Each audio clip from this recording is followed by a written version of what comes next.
essa minha conexão com a área de educação começou quando eu tinha 15 anos. E claro que eu estou dramatizando, não é bem assim. E meu avô me colocou para fora de casa. Eu fui criado pelos meus avós. Ele me colocou para fora de casa e eu quis começar a trabalhar. Porque eu queria recuperar a grana que eu recebia como um filhinho de papai e não tinha. E aí eu acabei indo trabalhar na lanchonete do colégio que eu estudava.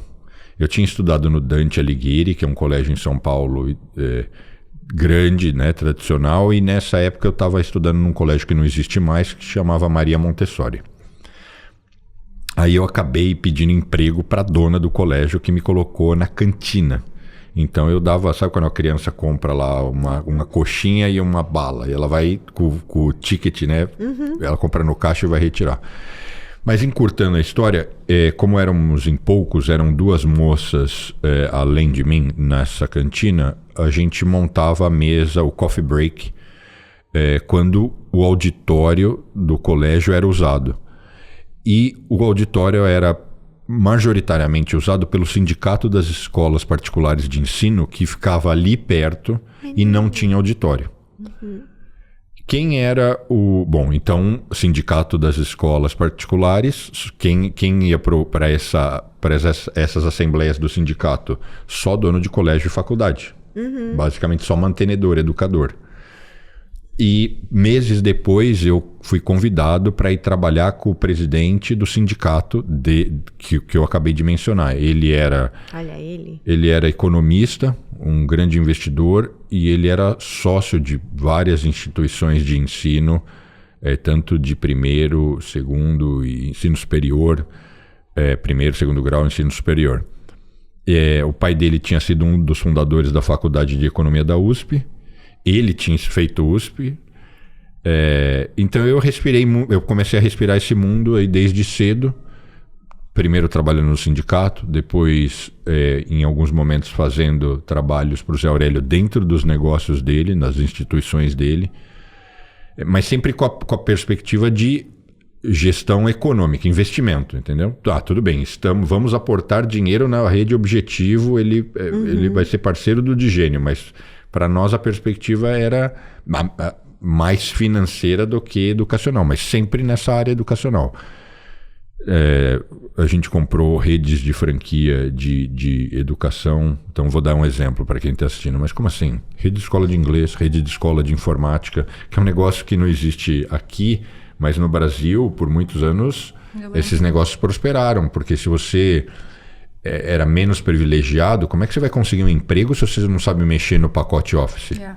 Não tem como. Uma pessoa mais privilegiada talvez tenha aprendido isso em casa, porque tem computador, etc. Mas tanto é que as nossas escolas nos lugares menos privilegiados são as que tinham mais alunos e as que mais davam lucro. Então acabou que eu sempre fiquei rondando esse cenário. Ok, mas então isso é a origem dessa história, educação, etc. Passado 25 anos morando aqui, trabalhando com investimentos, tenho a minha própria asset, minha wealth management. Essa é a minha atividade principal. A gente aporta em fundos diversos, tem fundos próprios, fundos de venture capital, fundos de private equity. E eu sempre fui um cara que adorei consumir informação.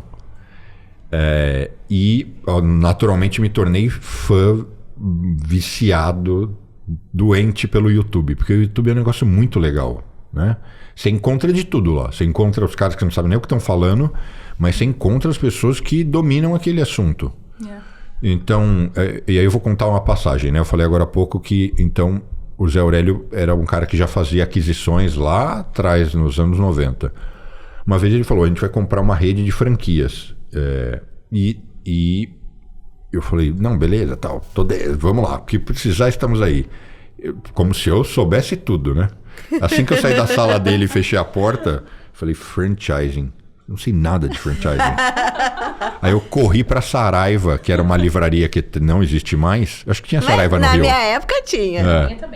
Tinha no Rio. Mas já faliu faz anos. Acho que faz uns 10 anos, se não um pouco menos. Enfim, fui correndo para uma livraria tentar achar um livro de franchising. Não tinha.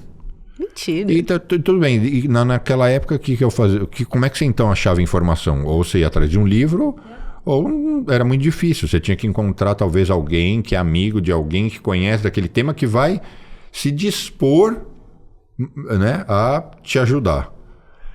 Então isso foi só... depois de muito esforço, eu cheguei num consultor de franchising que me deu atenção. E, enfim, eu fui aos poucos aprendendo sobre aquele segmento.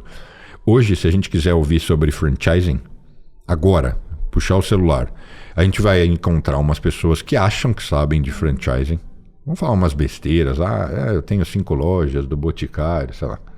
Mas a gente vai encontrar os caras mais feras de franchising do mundo. Tanto no Brasil quanto no exterior. Você vai ter conteúdo de monte. Yeah. Então eu sempre falei, nossa, isso é um mundo fantástico. E eu associo absolutamente tudo que eu prosperei certo porque as pessoas me ajudaram. Yes. Eu falava, senta aqui que eu vou te ensinar. Olha só, isso não é o jeito de pensar.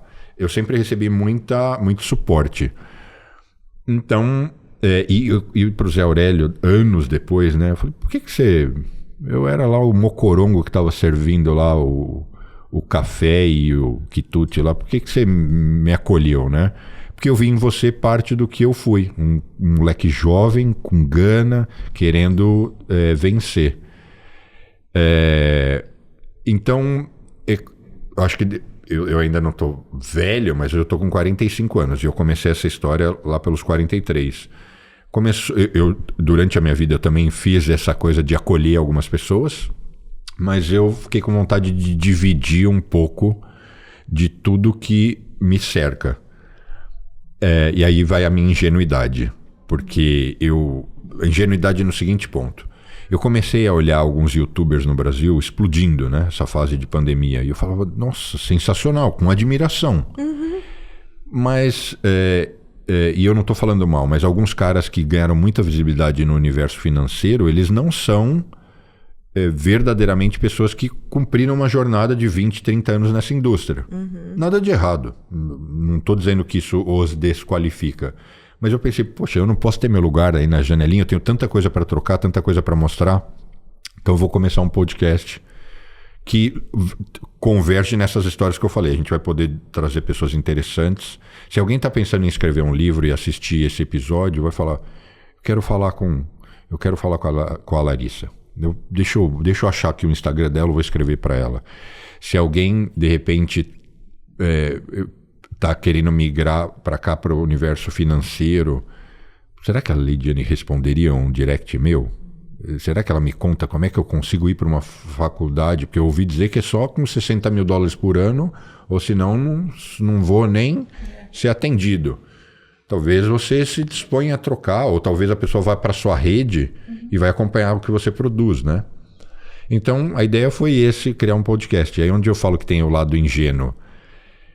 Porque antes mesmo de sair o primeiro episódio, eu já comecei a perceber. Eu falei, esse negócio não vai a lugar nenhum. Vai ser mais um na fila do pão, e a fila do pão é longa. Eu vou estar lá na posição 100ª, sei lá o quê, 1000ª.